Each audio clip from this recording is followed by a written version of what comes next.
Hi, and welcome to another episode of Talking Nature Tuesday. My name is Kathy Church, and I'm here to answer some burning questions about prescribed fire.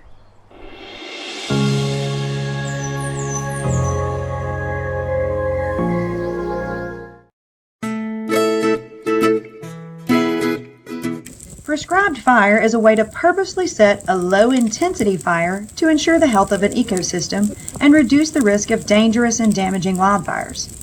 These controlled burns mimic naturally occurring fires, such as those started by lightning strikes, but is safely managed by trained professionals.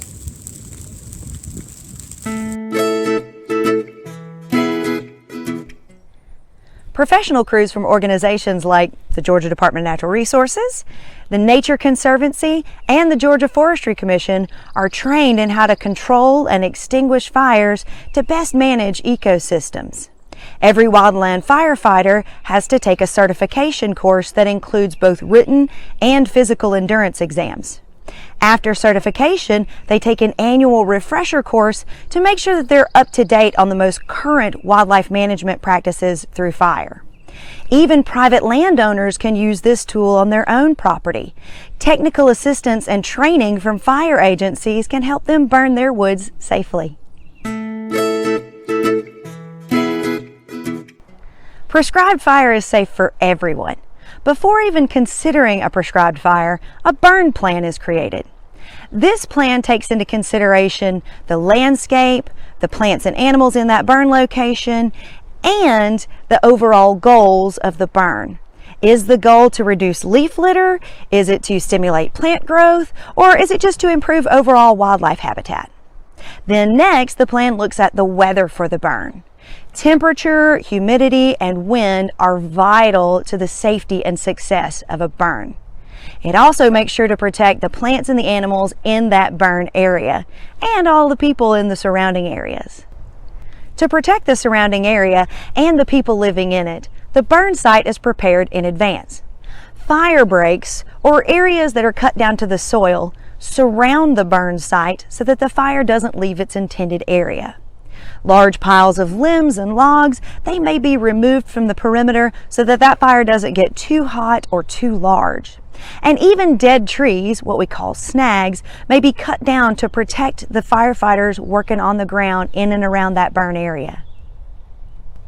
Wildland firefighters are not only trained in fire control techniques, but they're also outfitted for safety from head to toe.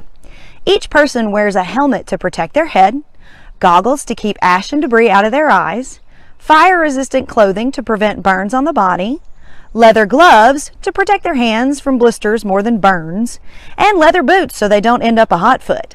But for extra safety, firefighters have radios so they can keep in constant contact with the rest of the crew. Clear communication ensures safety. But what about the wildlife? Who communicates with them about the fire? Luckily, no one has to.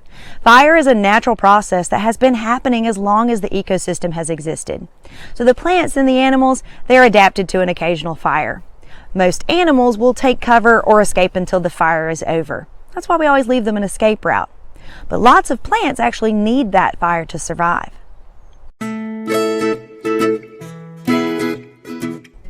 Fires naturally set by lightning help to remove debris such as leaf litter, limbs, and logs from the forest floor.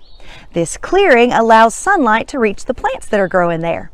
It also helps to put nutrients back into the soil.